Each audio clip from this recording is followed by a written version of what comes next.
दिवसा उष्मान, रात्रीच्या कडाक्याच्या थंडीने साथीची डोकेदुखी। डिसेंबर महिना म्हटलं की आठवते ती गुलाबी थंडी। मात्र यंदाच्या वर्षी नोव्हेंबर आणि डिसेंबर महिना संपून जानेवारी महिना उजडला तरी थंडीच्या आनंदापासून ठाणेकर मुकले होते। त्यातच गुरुवारी सायंकाळपासून वातावरणात हलका गारवा निर्माण झाला होता, तर शुक्रवारी सकाळी पडलेल्या गुलाबी थंडीसह पसरलेल्या धुक्याच्या चादरीमुळे ठाणेकरांनी गुलाबी थंडीचा अनुभव घेतला। सकाळी 6:30 वाजता ठाण्यामध्ये 20.2 अंश तापमानाची नोंद झाली। त्यामुळे उशिरा का होईना पण हीट अर्थातच उन्हाचा तडाखा सहन केल्यानंतर नोव्हेंबर महिन्यापासून चाहूल लागली होती ती थंडीची।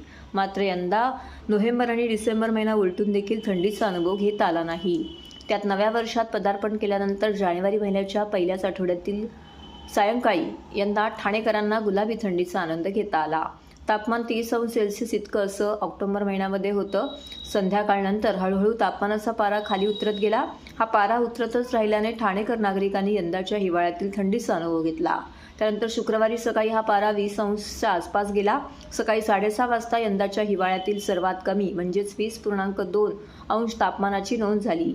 हवेत गारवा निर्माण झाल्याने नागरिकांनी उबदार कपडे घालून बाहेर पडल्याचे दिसून आले। हवेत गारवा असल्याने नागरिक उबदार कपडे घालून घराबाहेर पडल्याचे चित्र पाहायला मिळालं। सकाळी फिरण्यासाठी बाहेर पडलेल्या नागरिकांना या थंडीचा आनंद घेता आला। तर या पडलेल्या गुलाबी थंडीमुळे शहरात ठिकठिकाणी धुक्याची चादर पसरली होती।